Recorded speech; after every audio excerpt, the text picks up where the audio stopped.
Hello friend, नमस्कार। स्वागत है आपका एक बार फिर से विजय राठौर क्लासेस में। फ्रेंड्स, आज हम करेंगे एक और नया टॉपिक। तो आइए शुरुआत करते हैं आज के हमारे टॉपिक से। फ्रेंड्स, आज हम एक बहुत ही प्यारी सी छोटी सी कहानी है जो इंस्पिरेशनल स्टोरीज कहलाई जाती है। हिंदी में एक कहानी और इसको हम ट्रांसलेट करेंगे इंग्लिश में। फ्रेंड, आज हम देखेंगे कि किसी बात को हिंदी में कैसे कहा जाता है और उसे फिर इंग्लिश में हम ट्रांसलेट किस तरह से करते हैं। तो ट्रांसलेशन सीखने के लिए फ्रेंड्स ये बहुत अच्छा तरीका है कि आप छोटे छोटे इस तरह की कहानियों को हिंदी से इंग्लिश में और इंग्लिश से हिंदी में ट्रांसलेट करें, तो धीरे धीरे आपको ये समझ में आएगा कि हम किसी बात को किस तरह से कहते हैं अंग्रेजी में। फ्रेंड्स, आइए शुरू करते हैं एक प्यारी सी कहानी। इसको थोड़ा थोड़ा हम पैराग्राफ में पढ़ेंगे, छोटे छोटे पैराग्राफ को पढ़ेंगे पहले हिंदी में और फिर उसे ट्रांसलेट करेंगे इंग्लिश में। तो फ्रेंड, देखते हैं, दो बचपन के दोस्त थे जो साथ में स्कूल और कॉलेज गए, यहाँ तक कि साथ में सेना में भी भर्ती हुए। युद्ध छिड़ गया और वे दोनों एक ही यूनिट में लड़ रहे थे। एक रात में उन्हें घात लगाकर घेर लिया गया। चारों ओर से गोलियां चल रही थीं और अंधेरे में से एक आवाज आई, हैरी, कृपया आओ, मेरी मदद करो। आइए फ्रेंड, देखते हैं कि इसे हम इंग्लिश में किस तरह से बोलेंगे। There were two childhood buddies, दो बचपन के मित्र थे। Who went through school and college, जो स्कूल और कॉलेज में गए। देखिए, वेंट थ्रू, गो थ्रू की ये सेकंड फॉर्म है फ्रेंड्स। अध्ययन करना है, पढ़ाई करना, जिन्होंने साथ में पढ़ाई की स्कूल में और कॉलेज में। एंड इवन, और इवन यानी होता है यहां तक की। And even joined the army together, और यहां तक कि साथ में सेना में शामिल हुए। वार ब्रोक आउट, देखिए ब्रोक आउट, युद्ध छिड़ गया, जैसे हम कहते हैं लड़ाई होने लगी, युद्ध होने लगा, युद्ध छिड़ गया। इसके लिए एक अच्छा सा वर्ड होता है friend, war broke out. And they were fighting in the same unit, और वो एक ही यूनिट में युद्ध कर रहे थे, लड़ाई कर रहे थे। वन नाइट दे वर एम्बुश्ड, देखिए एम्बुश्ड का अर्थ होता है घात लगा करके घेर लेना किसी को। एक रात को उन्हें घात लगा करके घेर लिया गया। बुलेट्स वर फ्लाइंग ऑल ओवर, चारों ओर से गोलियों की बौछार हो रही थी। देखिए, फ्लाइंग, उड़ती हुई चली आ रही थी चारों ओर से, all over. And out of the darkness came a voice, अंधेरे में से एक आवाज आई, Harry, please come and help me, Harry, कृपया आओ और मेरी मदद करो। आगे देखिए फ्रेंड, तो हैरी ने तुरंत अपने बचपन के दोस्त बिल की आवाज को पहचान लिया। उसने कैप्टन से पूछा कि क्या वह जा सकता था। कैप्टन ने कहा, नहीं, मैं तुम्हें जाने नहीं दे सकता। मेरे पास पहले ही जवानों की कमी है और मैं एक और व्यक्ति को नहीं खो सकता हूं। इसके अलावा जिस तरह की बिल की आवाज है वह बचने वाला नहीं है। आइए देखते हैं फ्रेंड, तो इसी चीज को जब हम इंग्लिश में बोलेंगे तो उसको कैसे हमको ट्रांसलेट करना है। Harry immediately recognised the voice of his childhood buddy Bill, Harry ने तुरंत अपने बचपन के दोस्त बिल की आवाज को पहचान लिया। ही आस्क्ड द कैप्टन, उसने कैप्टन से पूछा, इफ ही कुड गो, क्या वह जा सकता था। फ्रेंड्स, यहां ध्यान रखिए कि इफ का जो प्रयोग है, यदि इस इफ का प्रयोग आस्क्ड, ये जो वर्ब है, इसके बाद कभी भी कर रहे हैं, इफ या वेदर, तो इनका अर्थ निकलता है क्या। ये इनडायरेक्ट नरेशन है फ्रेंड्स। इनडायरेक्ट स्पीच जो होते हैं, डायरेक्ट इनडायरेक्ट आपने पढ़ा होगा। तो इनडायरेक्ट में जब आस्क्ड का प्रयोग हम करते हैं, यानी जब पूछा, उस यहाँ पे इसका अर्थ है उसने पूछा कि क्या वह जा सकता था, तो क्या के लिए हम इफ लगा रहे हैं यहाँ पे। द कैप्टन सेड, कैप्टन ने कहा, नो, नहीं, I can't let you go, मैं तुम्हें जाने नहीं दे सकता हूं। किसी को कोई काम फ्रेंड करने देना जब इस तरह से बोला जाता है तो लेट ये वर्ब का प्रयोग करते हैं हम। फ्रेंड्स, पॉजिटिव वर्ब का एक अलग ही वीडियो है, आप उसे देख सकते हैं जिसमें लेट वगैरह के प्रयोग मैंने आपको बताया। तो कैप्टन ने कहा कि नहीं, मैं तुम्हें नहीं जाने दे सकता हूँ।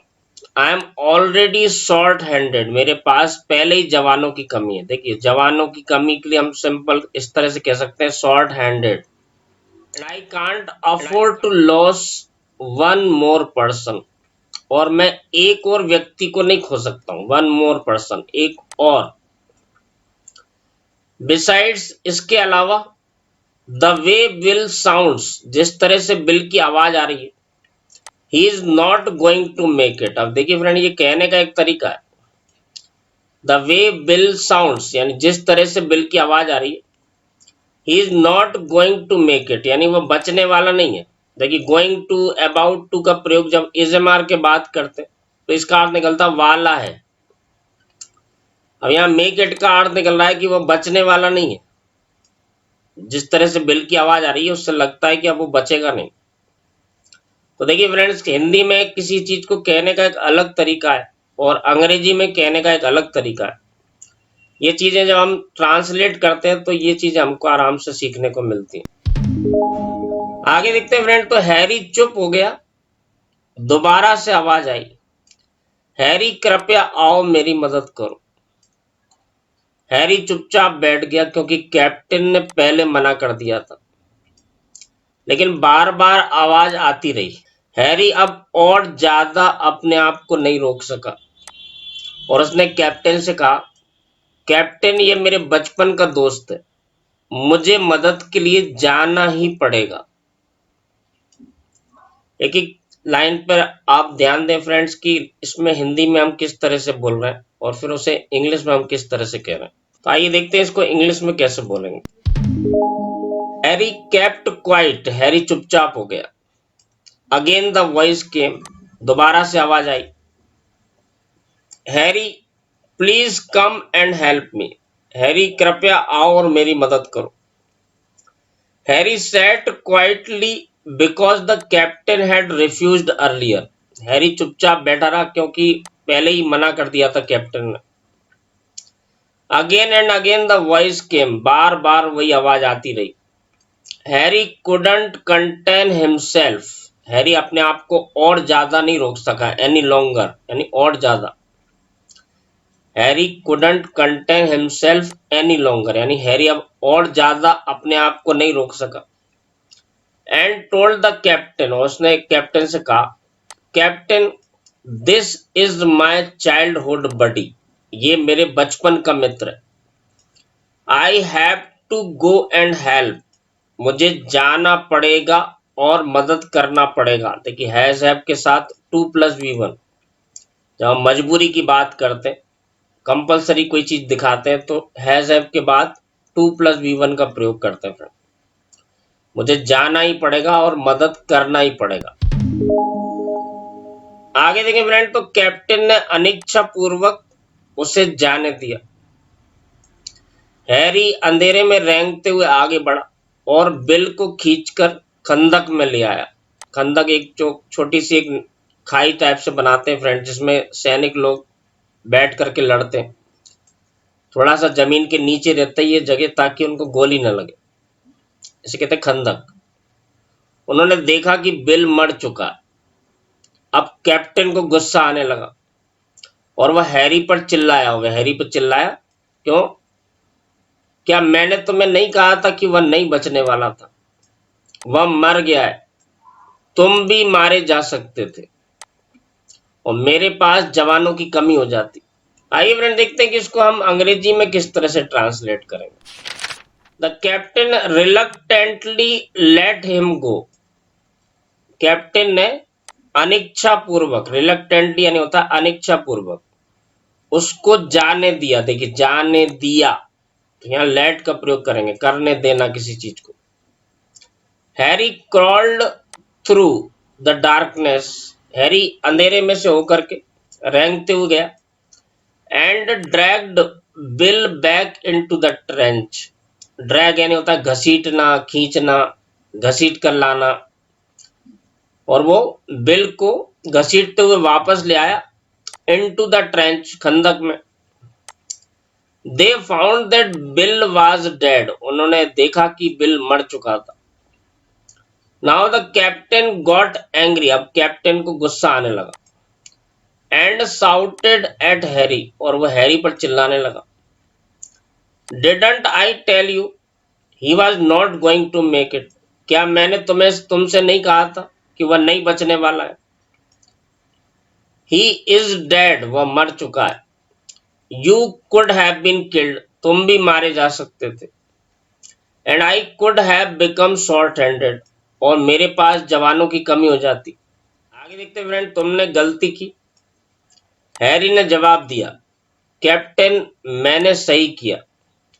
जब मैं बिल के पास पहुंचा, वह उस समय जिंदा था। उसके आखिरी शब्द थे, हैरी मैं जानता था तुम आओगे। आइए फ्रेंड देखते हैं कि इसको हम इंग्लिश में कैसे ट्रांसलेट करेंगे। यू मेड अ मिस्टेक, तुमने गलती की। हैरी रिप्लाइड, हैरी ने जवाब दिया। Captain I did the right thing, captain मैंने सही काम किया। When I reached bill he was still alive, जब मैं बिल के पास पहुंचा, वह उस समय जिंदा था। स्टिल मतलब उस समय, अलाइव यानी जिंदा होना। एंड लास्ट वर्ड्स वर, और उसके आखिरी शब्द थे, Harry I knew you would come, मैं जानता था कि तुम आओगे। लास्ट देखें फ्रेंड्स, एक पुरानी कहावत है, एक पैसे की वफादारी 1 रुपए की बुद्धिमानी से ज्यादा मूल्यवान होती है। ये एक कहावत है फ्रेंड, एक सार्वभौमिक और कभी ना खत्म होने वाली सच्चाई। The old adages, an ounce of loyalty is worth more than a pound of cleverness. एक पैसे की वफादारी ज्यादा मूल्यवान होती है बजाय 1 रुपए की चालाकी या बुद्धिमानी से। पौंड देखिए फ्रेंड, जैसे इंग्लैंड की मुद्रा होती है पौंड, भारत की मुद्रा होती है रुपया। रुपए की छोटी इकाई होती है पैसा, ऐसी पाउंड की छोटी इकाई होती है आउंस। तो एक पैसे की वफादारी ज्यादा मूल्यवान है बजाय 1 पाउंड की क्लेवरनेस के, यानी 1 रुपए की बुद्धिमानी से। इज यूनिवर्सल एंड इटरनल, ये एक सार्वभौमिक और कभी ना खत्म होने वाला सत्य है। तो फ्रेंड्स, एक बहुत ही प्यारी सी इंस्पिरेशनल कहानी है। किसी का विश्वास किस तरह से रखा जाता है, ये बताने के लिए एक कहानी बनाई गई। इस तरह के पैसेज को जब हम सॉल्व करते हैं तो हमें बहुत सारी चीजें सीखने को मिलती है कि ग्रामर का हम कहाँ और कैसे यूज कर रहे हैं। इसके अलावा आइडियम एंड फ्रेजेस का अक्सर इस तरह की कहानियों में प्रयोग किया जाता है फ्रेंड्स। आइडियम एंड फ्रेजेस को कैसे और कहाँ यूज कर रहे हैं, ऐसी बहुत सारी चीजें हमको सीखने को मिलती हैं। और पैसेज को ट्रांसलेट करने से हमारी अंग्रेजी बहुत अच्छी इंप्रूव होती है, बहुत जल्दी इंप्रूव होती है। फ्रेंड, मैं उम्मीद करता हूँ कि आपको ये वीडियो बहुत पसंद आया होगा। अगले वीडियो में फिर मिलते हैं friend. Thank you very much for watching. Please like and subscribe the video and press the bell icon also. For detailed study friend, you can contact to our coaching center. The address and phone number of coaching center you can see on your screen. तो friend, मैं आपसे उम्मीद करता हूँ कि आप अपने views and suggestion मुझे भेजते रहेंगे। Please like and subscribe the video. Thank you very much for watching. अगले वीडियो में फिर मिलते हैं। Thank you.